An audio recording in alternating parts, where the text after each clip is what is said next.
tout de suite, simplement pour vous présenter quelques petites diapositives. L'idée sera très vite d'aller sur le produit lui-même. Un petit sommaire, on va essayer de faire une présentation, comme disait Charles, on va faire plusieurs présentations sous forme de série. Donc des webinaires plus courts avec plus d'illustrations, vraiment ciblés sur des thèmes, sur les nouveautés d'Allplan, mais également sur l'utilisation d'Allplan de manière optimisée sur certains thèmes que vous découvrirez durant les prochaines sessions.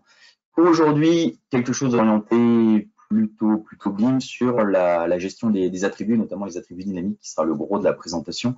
Je vais aussi illustrer des principales nouveautés, mais aussi la plus dure à vous présenter, c'est l'aspect performance qui a été énormément amélioré sur Allplan. Je vais vous montrer que les ouvertures de projets, de coupes, etc., enfin ce genre de choses, c'est beaucoup plus aisé, surtout sur les projets d'envergure. Et on terminera par une partie interopérabilité avec quelques nouveautés sur la partie IFC, mais pas que. Également sur le format DWG, les formes complexes. Je vois qu'il y a des gens qui travaillent sur du génie civil et d'ouvrage d'art. Et on a des nouveautés sur la gestion des BREP sur le parasolide qui sont plutôt intéressantes sur ce point-là. Et ensuite, une partie questions-réponses. On n'a pas mis de temps imparti là-dessus, mais on essaiera de répondre à tout le monde. Comme je vous le disais, et comme vous avez pu le voir sur le premier webinaire qui avait été fait consacré aux nouveautés, on a à peu près recensé tout ce qu'il y avait en termes de nouveautés. Maintenant, on va rentrer dans le détail un petit peu à chaque fois. On a beaucoup amélioré la performance en réécrivant un certain nombre de choses dans notre logiciel, notamment sur les actions qu'on réalise quotidiennement, typiquement les ouvertures, fermetures de projets, le passage en mise en page, l'ouverture de la structure de bâtiment, etc. Tout ça a été optimisé pour un gain de temps au quotidien qui sera assez marqué, d'autant plus que si vous êtes sur des projets d'envergure. Également, les coupes qu'on a retravaillé, notamment avec l'optimisation de certains points, dès qu'on avait des objets complexes, type macro, etc., beaucoup de facettes, ce genre de choses, on avait remarqué certains ralentissements. On a optimisé ce genre de choses, notamment en ne calculant qu'une seule fois, par exemple, la macro, et ensuite on la répète. Et en la mise à jour, il n'y en a vraiment qu'une seule qui travaille, et nous, on fait répéter, donc on va avoir pas mal de rapidité en plus sur ce point-là. Pour illustrer tout ça, simplement mettre dans le plan et je vais ouvrir certains projets. Ici, je vais ouvrir un projet de grande envergure, ou tout simplement, si je lance un chronomètre, vous verrez qu'on arrive à l'ouvrir. Je pourrais le faire en 2020, je ne le ferai pas, je peux peut-être vous envoyer dans la rediff, mais ici, en une vingtaine de secondes, je vais ouvrir un projet d'une tour d'une vingtaine d'étages entièrement ferraillé en 3D. Ce qui, à l'époque, en 2020, aurait été possible, bien évidemment. Et déjà, on serait sur un temps de traitement qui aurait été beaucoup plus élevé ici. Parce que je peux arrêter. C'est fini. Et ici, j'ai bien ma tour de 20 étages. En 3D. Vraiment, un gain en puissance pour le coup, pour permettre de traiter de grands projets. Notamment pour ça que les premières questions concernant le génie civil, le bâtiment, etc., ici, on n'empêche pas entre les deux. Mais vraiment, on est sur des temps de traitement bien améliorés sur ce point-là. Également, si je viens arrêter mon chronomètre ici. Si je viens simplement ouvrir ma structure de bâtiment, elle s'ouvre quasiment instantanément. On retrouve quelque chose qui n'était également pas possible avant. Je ne sais pas si vous êtes déjà allé jusqu'à la limite d'Allplan 2020, qui était une capacité d'affichage de 128 telques. Maintenant, on a augmenté cette capacité à 1024. Ce qui fait que normalement, elle sera quasiment impossible à répondre. Moi, je n'afficherai jamais 1024 telques en même temps, sachant que sur ce projet-là, on est déjà sur quelque chose. Et rien qu'en formant la structure de bâtiment, Allplan ne va pas tout recalculer. Ce qui fait que déjà, je peux recommencer à travailler maintenant avec mes cours, etc. Vraiment, sur quelque chose d'optimisé, idem, si je passe ici sur un deuxième projet, pour le coup, je n'aurai même pas le temps de lancer le chronomètre ici, en 5 à 10 secondes, je vais basculer sur un nouveau projet, ici un ouvrage d'art, certes linéaire, mais d'1 kilomètre de long. Et ici, en termes de données, si je fais une petite mesure ici, on est bien sur un pont d'1 kilomètre de long. On a le projet qui s'ouvre en une dizaine de secondes. Pourquoi je l'ai ouvert ici? C'est pour montrer aussi la puissance des coupes. Je ne sais pas si vous avez déjà essayé de faire des coupes sur des projets aussi longs, mais ici, je lance ma coupe et j'ai une prévisualisation quasiment instantanée de ma coupe. Ici, je pourrais modifier les paramètres, etc. Une fois validé, c'est à ce moment-là où le temps de calcul sera un petit peu plus long, enfin, le temps de calcul arrive maintenant. n'arrive pas à la génération, ce qui est bien pour pouvoir travailler, changer de paramètres, etc. Le temps de calcul est maintenant. Ici, ça a pris une dizaine de secondes, mais j'ai bien en résultat mon couple sur 1 km de long. Je retrouve ici le détail de toutes mes macros, etc. J'ai fait quand même quelque chose d'assez exhaustif ici, pour voir quand même un niveau de détail à ce niveau-là. Pareil ici, vous repartez ici sur toujours aux fonctionnalités de coupe, quand je vais pouvoir prendre par exemple là, ce segment ici, pour couper sur une pile, là ici, et toujours pareil, en une dizaine de secondes, je tiens des coupes directement à ce niveau-là. On est toujours sur des coupes associatives, avec quelques petites nouveautés dessus, notamment sur la gestion de coupes multiples, etc. Mais ça fera partie d'un autre webinaire consacré vraiment à la partie coffrage et workflow à ce niveau. Et ça marche évidemment pour des coupes 2D, mais également s'il faut des coupes 3D, évidemment. Si je suis toujours sur le même processus, et ici on a à ce niveau. Donc vraiment, le temps de traitement au niveau des coupes, bien amélioré. Le temps de traitement au niveau du passage d'un projet à l'autre, d'ouverture des projets, gestion des projets, maintenant jusqu'à 1024 calques en parallèle. Donc, normalement, une gestion de projet optimisée qui va vous favoriser et vous fluidifier votre quotidien à l'utilisation d'Alplan. Si vous avez des questions dans ce sens-là, j'y répondrai à la fin sur comment on a fait, qu'est-ce qui a réellement été optimisé dans les détails. Mais c'était vraiment là le point important. Je vais essayer d'illustrer comme je peux ce point-là sans trop lourd dans les détails. J'ai perdu mon diaporama. Ici.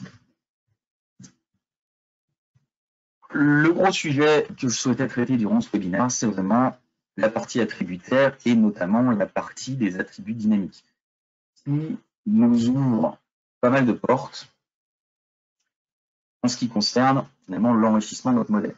Pendant très longtemps, on était capable de faire des formules dans un plan, on a toujours été capable de le faire. Mais l'information, elle était générée lors de l'extraction de l'information. C'est-à-dire qu'elle était générée par la fonction annotation, elle était générée par la fonction des genres de la fonction rapport et toutes les fonctions d'extraction que vous connaissez. Mais on n'intégrait jamais cette information à l'objet lui-même. Ce qui fait que lorsque vous avez des exports IFC ou des exports d'attributs, cette information-là n'y était pas forcément, il fallait la recréer via de l'import dans Excel, etc. Ça marchait très bien, le workflow était correct, mais maintenant avoir quelque chose de beaucoup plus intégré et facile à gérer. L'idée, ça a été de traiter ça en cas d'usage. J'espère que vous vous reconnaîtrez au moins dans un des quatre. Évidemment, il y en aura d'autres. On pourrait entrer dans un certain nombre de détails. Mais dans les faits, je me retourne ici dans Alplan. Qu'est-ce qui a changé? Jusqu'à maintenant, quand vous aviez un objet à ce niveau-là, on est capable d'avoir accès à ces attributs, bien évidemment. On a, petit rappel pour ceux qui n'utilisent pas encore, toute une base d'attributs standards qui existent dans le logiciel. Il y en a énormément, la plupart du temps, on trouve notre bonheur. Il y en a des dédiés à l'architecture, dédiés à, je cherche l'ingénierie ici, mais sinon plutôt des activements spécifiés, codifiés pour faire des exports EDC, etc. Mais depuis très longtemps dans Alplan, on est évidemment capable de créer des attributs dits personnalisés. C'est-à-dire qu'ici, vous allez créer votre propre attribut perso à ce niveau-là, et derrière, vous allez choisir son type. Donc, cet attribut personnalisé, ça va être soit, si je me mets sur les bons numéros, soit un texte, soit un nom décimal, soit un entier, soit une date, etc. Ce qui va être intéressant, derrière, c'est la possibilité, dans certains cas, de venir définir des champs de saisie avec toutes les valeurs types, etc. pour avoir quelque chose de dédié et d'utilisable vraiment de manière spécifique suivant les besoins. Et cet attribut, vous pouvez l'ajouter. Vous remarquerez que maintenant, par défaut, vous en renseignez un attribut non défini pour le coup, il matérialise le non défini, ce qui permet de faire des requêtes dessus, etc. et de ne pas avoir, comme c'est le cas ici, vu que je ne l'ai pas fait, d'entrer entièrement vide. Chercher du vide, c'est jamais simple. Donc maintenant, on met ça aussi, c'est une petite chose. C'est loin d'être ce que je souhaitais mettre en avant ici. Ce que je souhaite mettre en avant avec vous, ici, je vais pouvoir ajouter un nouvel attribut qu'on va appeler classification. Ici, c'était le sens de d'écrire ça correctement. Classification. Le nouveau type qui existe, c'est formule ici. L'édition va appeler classification. 'Webinaire'. je vais ici renseigner une formule. Vous retrouvez un éditeur de formules que vous connaissez vraisemblablement déjà en grande partie, étant donné qu'on est sur le même éditeur de formules que pour les annotations, que pour les légendes, et en partie comme pour les rappels. Peu importe ce une technique différente, je vous renvoie à d'autres webinaires que vous trouverez sur notre site internet. Ce qui va être intéressant, plusieurs choses. La première, c'est la possibilité, si on le souhaite, d'aller chercher des informations en dehors de l'objet. C'est-à-dire que, par exemple, si je souhaite venir chercher des informations concernant ma structure de bâtiment, c'est possible. Ici, je vais pouvoir interroger et aller chercher et renseigner directement dans l'objet où se trouve cet objet dans ma structure de bâtiment. Topologie site, c'est le site.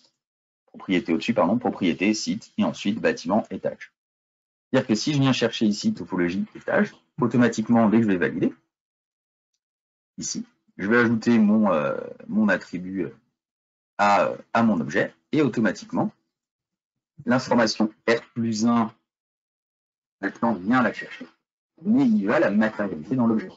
Pourquoi il vient matérialiser ce nouvel attribut R+1? Parce que si je remonte dans ma structure de bâtiment, je suis bien dans le R+1. Donc, toutes les informations que vous voyez ici, vous êtes capable de venir les prendre et les renseigner dans l'objet. Mon idée, ça va être de venir utiliser cette information, mais pas seulement. C'est-à-dire que, dans les mots un peu barbares, on est capable de concaténer des attributs.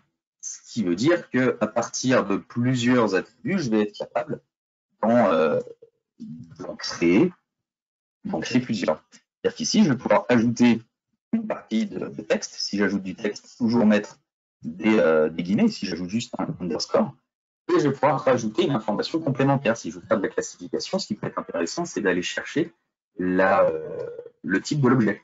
Le type de l'objet, dans le plan, il est ici, c'est nom de macro. Exactement, le nom de macro est 498. Et si je valide maintenant, automatiquement, elle prend dans mon élément classification R+1. J'ai pris deux attributs de texte, mais je peux également aller chercher des informations qui ne sont pas du texte.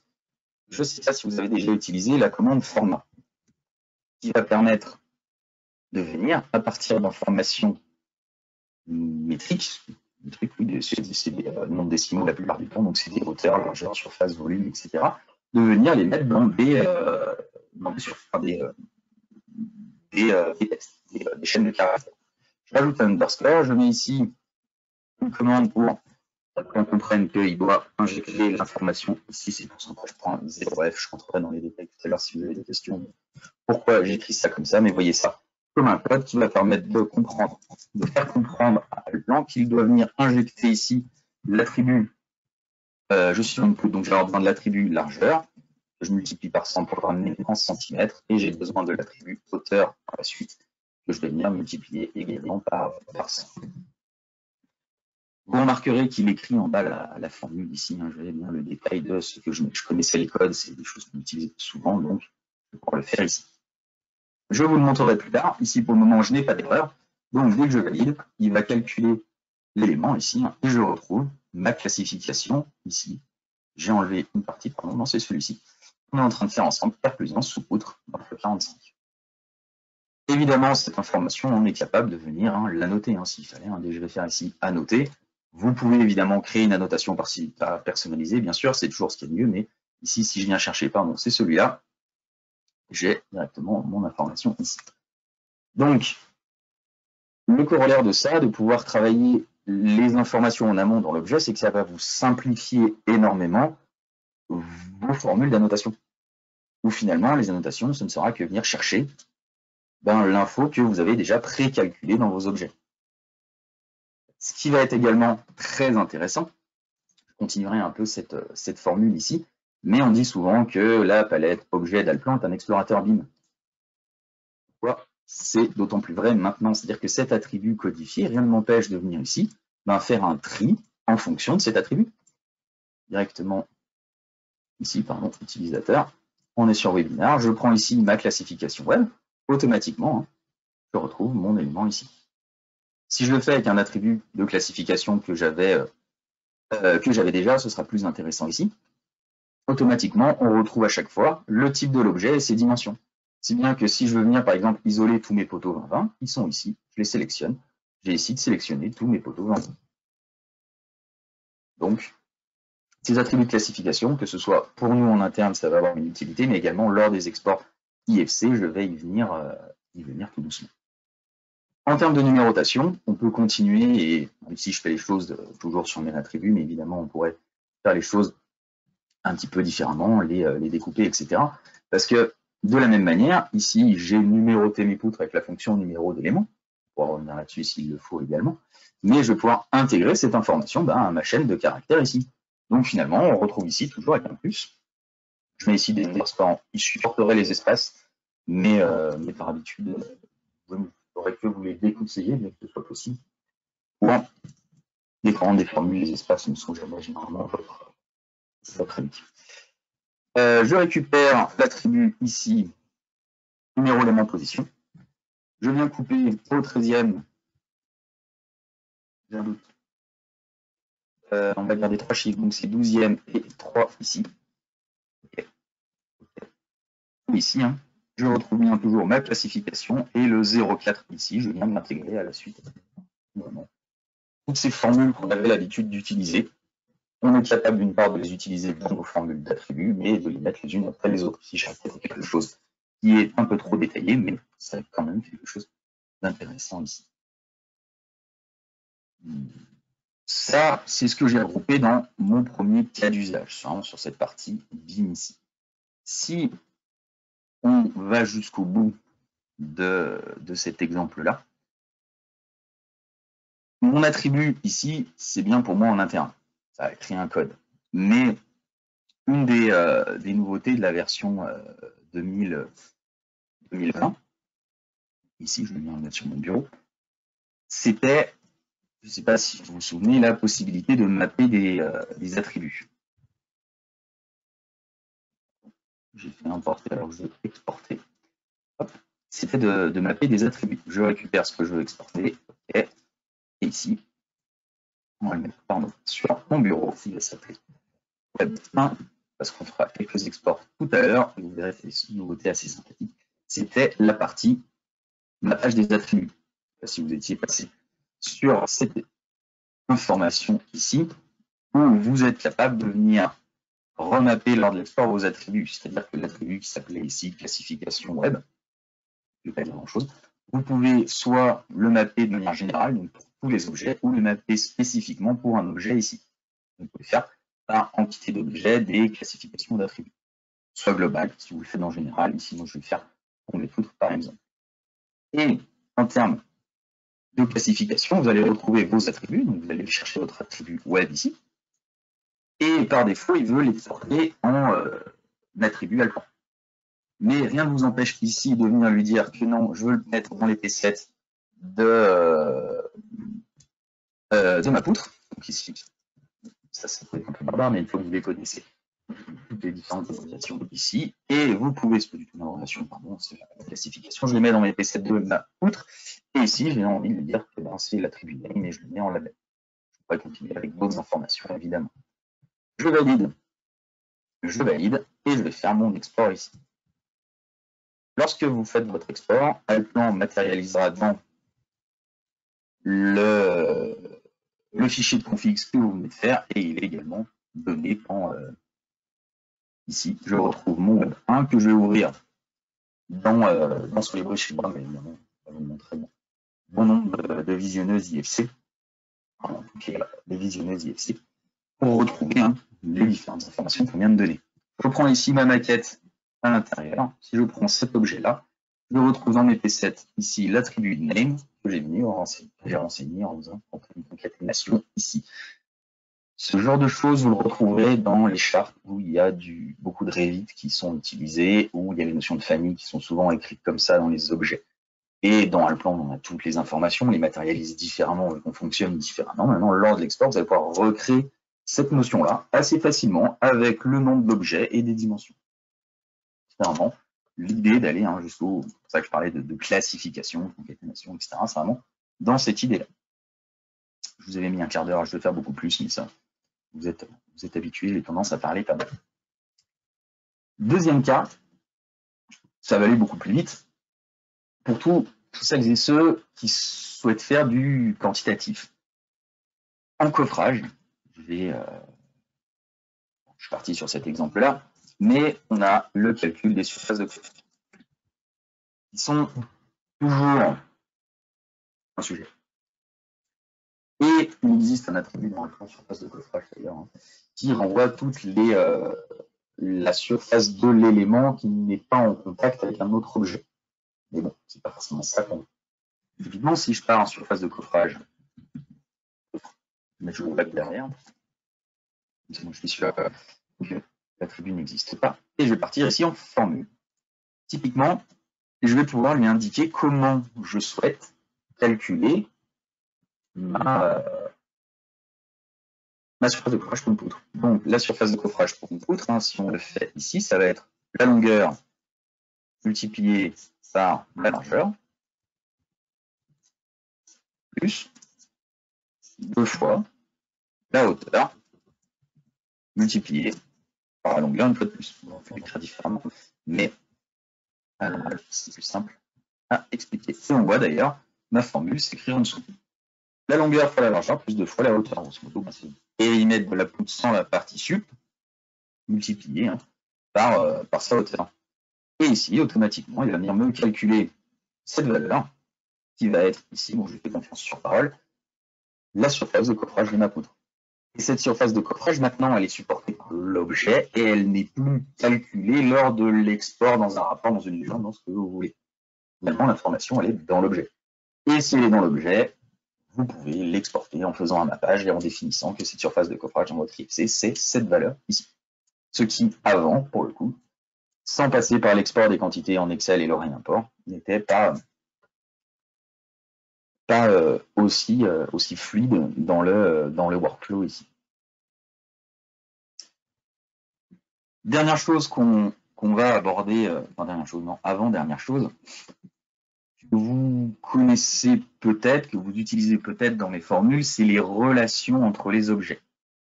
On a une notion de ce qu'on appelle parent-enfant entre certains objets. Typiquement, c'est le cas ici, je vais vous le montrer avec un linteau. Ça peut être intéressant de savoir que ce linteau, il est dans le mur M2. Comment est-ce que c'est possible? Lorsque vous mettez, ici je vais le supprimer, et je pourrais d'ailleurs supprimer la baie aussi. Vous avez sûrement remarqué que lorsque vous positionnez une ouverture, elle se met forcément dans le mur.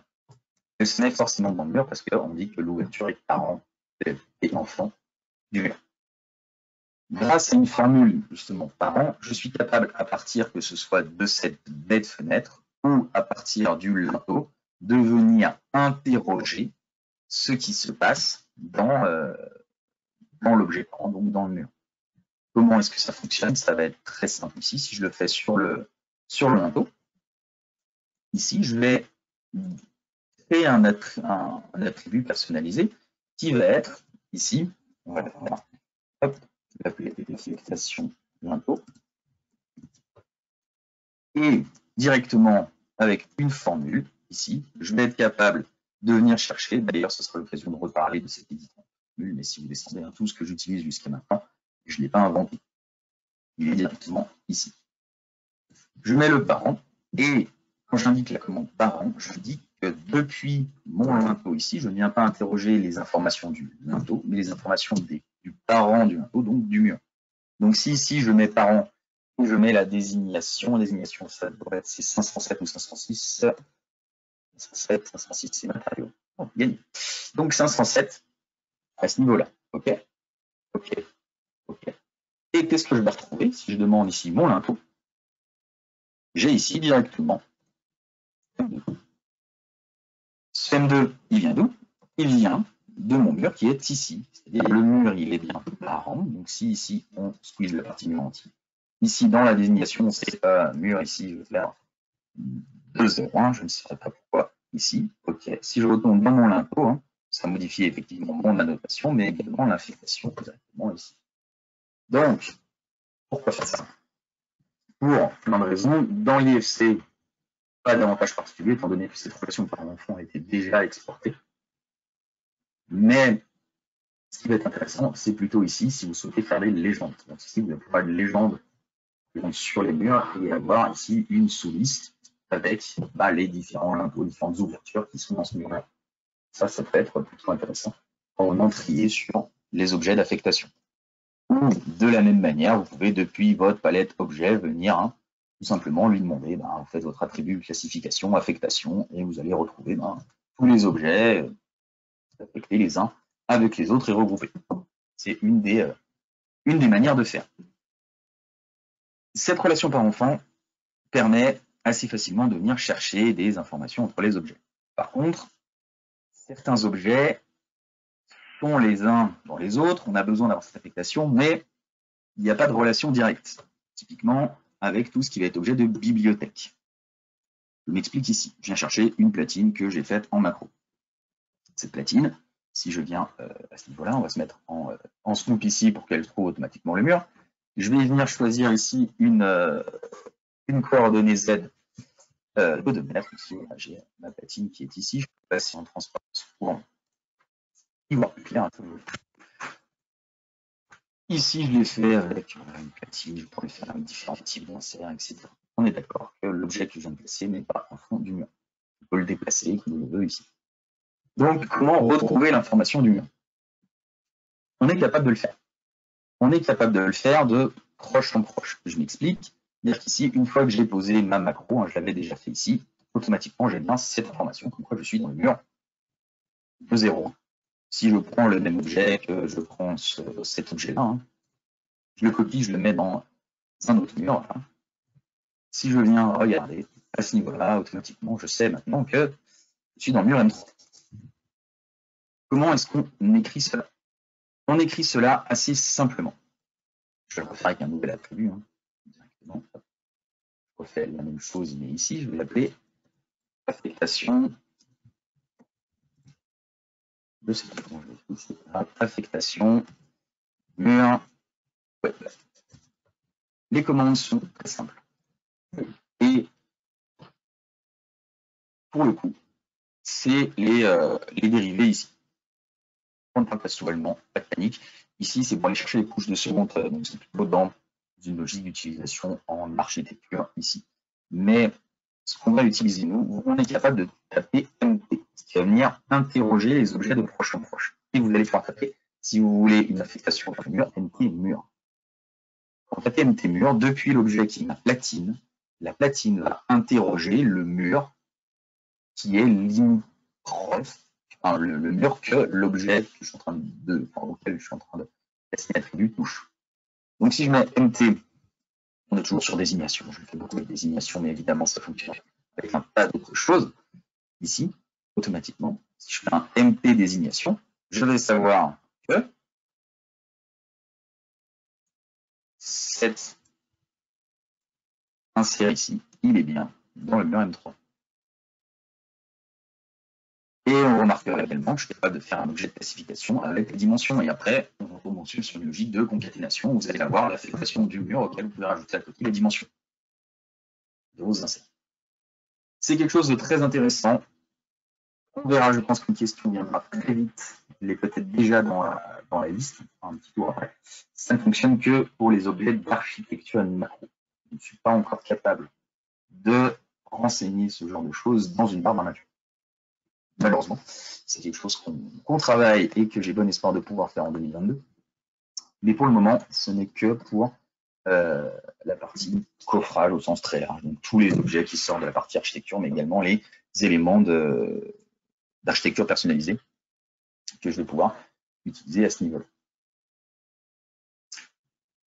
Avant de parler de la partie interopérabilité et des nouveautés concernant l'IFC, est-ce que Charles, tu peux me dire si on a des questions concernant cette partie-là?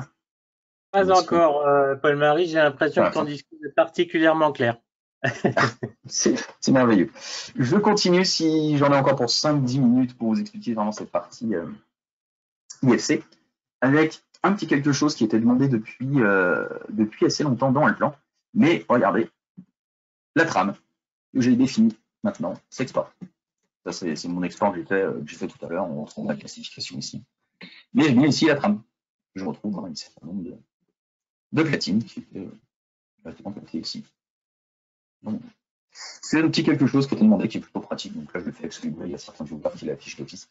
Mais c'est un point plutôt important, plutôt pour la partie bâtiment. Ce que je souhaitais vous dire concernant l'IFC, c'est notamment la prise en charge de ce qu'on appelle des BREP. Les BREP, c'est le nom un peu barbare pour désigner les volumes extrudés, donc tous les volumes qui ne sont pas facettisés. Ce qu'on retrouve dans le plan sous la désignation de volumes 3D généraux. Je prends ici, on est sur un exemple de step, c'est un petit clarificateur ici. Ou ici, j'ai bien des volumes 3D généraux, que ce soit pour mon radier tronconique ici, ou pour mes voiles de façade. Il y aura un webinaire consacré à la modélisation en génie civil dans la série, c'est prévu ici. Là, moi, je vais m'intéresser vraiment à la partie interopérabilité. On avait un problème, c'est que dans le plan, on était capable de faire des géométries très propres, très lisses avec notre modeleur Parasolid, mais lorsqu'on souhaitait communiquer notre volumétrie, on récupérait d'autres logiciels qui eux aussi sont capables de faire des volumétries très propres, soit avec du Parasolid, soit avec d'autres types de moteurs graphiques. On avait toujours une facettisation qui arrivait. Soit on faisait l'export IFC directement, et là c'était pas toujours optimal étant donné que c'était l'export IFC qui facettisait tout seul et c'était pas réellement optimisé. L'autre solution qu'on mettait en place, c'était de venir faire une copie. Donc déjà faire une copie dans un processus BIM, c'est jamais intéressant. De convertir l'objet en volume 3D tout court, ici, où lorsque je faisais, je pouvais définir un maillage ici. Donc là, je le remaillais avec une définition ici. Toujours quelque chose d'assez dommage parce qu'on perdait en définition. On avait quelque chose de facettisé. Je reviens un cran en arrière. Ce qui va être intéressant maintenant, lorsque vous allez faire vos exports IFC, sur l'IFC 4, bien sûr, pour le coup. On va pouvoir venir définir ici, ce sera peut-être 2. Et la partie attributaire, évidemment, c'est quelque chose qui vient en plus. Pour le coup, là, c'est pas le sujet. C'est pas le sujet non plus du géoréférencement, donc c'est quelque chose d'extrêmement important ici. Là, on s'intéresse à cette partie-là et de la gestion des BREP. C'est-à-dire ici, maintenant, vous avez cette petite case qui change énormément de choses. On est capable de prendre en charge les géométries extrudées, souvent les BREP. Chez moi, les éléments de géométrie de forme libre, les volumes 3D généraux. Qu'est-ce que ça veut dire? Si j'exporte, les deux, un export, ça change en soi pas grand-chose. Je l'avais bien fait, donc ici j'ai bien un mur, un poteau, etc. Donc ça, c'est des informations que j'ai récupérées. Ce qui va changer, c'est regarder lorsque je vais importer cet IFC. Ici, je fais du plan vers le plan, mais évidemment, ce sera des IFC qui viennent d'autres horizons. C'était bien Web 2 ici, ouvrir. Et lorsque je vais l'importer, j'ai la possibilité de gérer les objets de forme libre. Je l'importe aux objets de forme libre. Mais je vais même être capable de les améliorer. C'est-à-dire que le Parasolid, il est basé sur des génératrices dans 2 directions. C'est les traits que vous voyez en pointillé. Quand je le faisais ici, on peut regarder ce que j'avais avant. J'en avais une dizaine à la louche. Je peux lui demander, allez, j'en veux 40.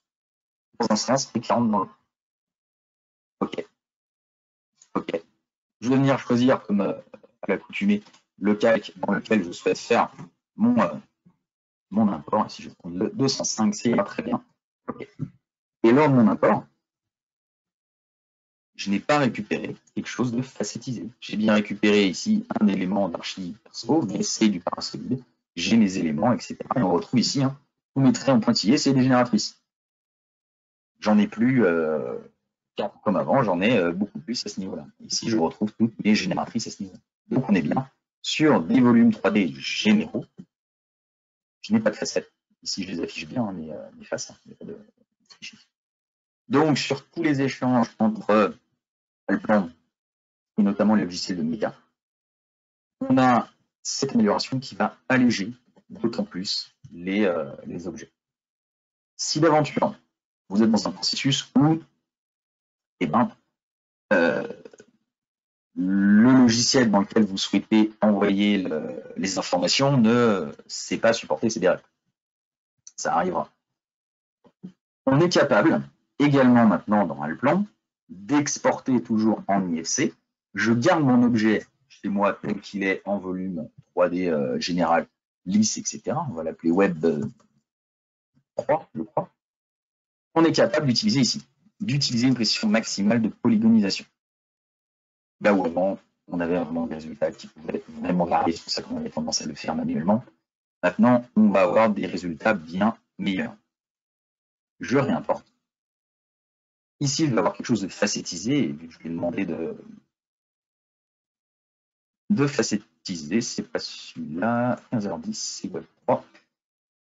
Hop, ici, on est bon. Rien à faire de venir redéfinir des U, des U, des V, hein, les génératrices, étant donné que j'ai exporté quelque chose de facettisé. Mais c'est pour vous montrer la qualité de ce que je vais récupérer.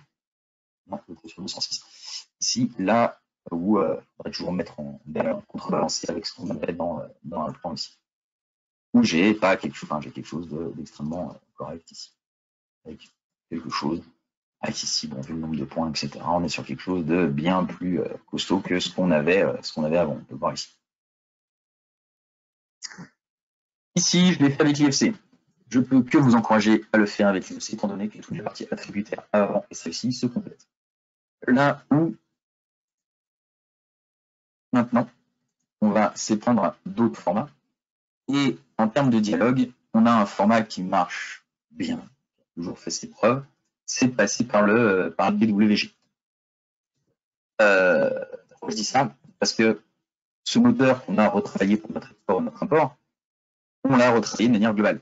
C'est-à-dire qu'ici, vous le voyez, et je vous remontrerai un peu, mais j'exporte des BRF.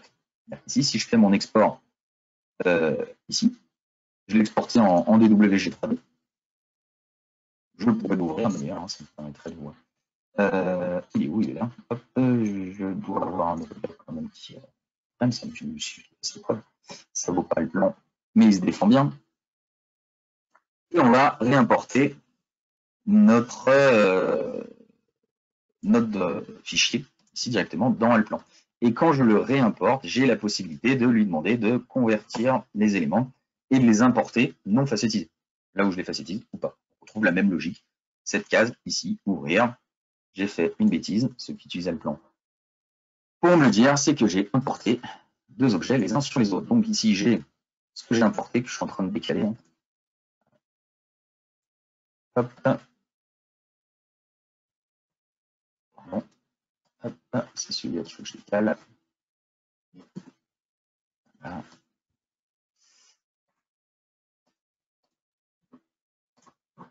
Et là. Ça, c'était mon volume de départ qui est en béton. Et ce que je viens d'importer en DWG, c'est celui-ci. Et je récupère bien des volumes 3D généraux, non facettisés ici. Pourquoi le DWG sera intéressant?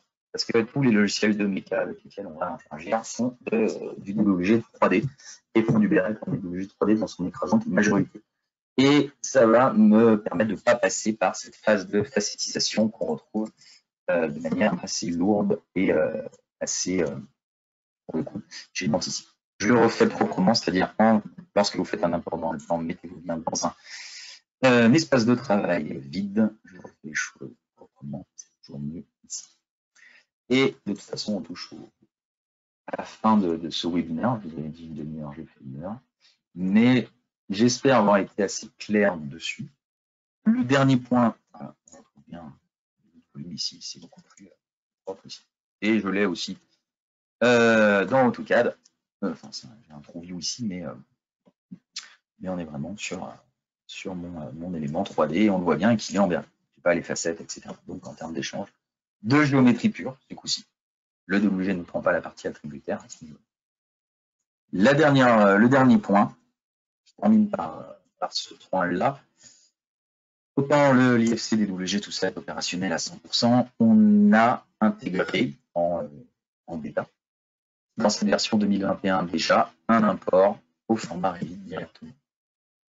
Il se base sur le modèle d'un import IFC. On va retrouver ici un import et un élément Revit.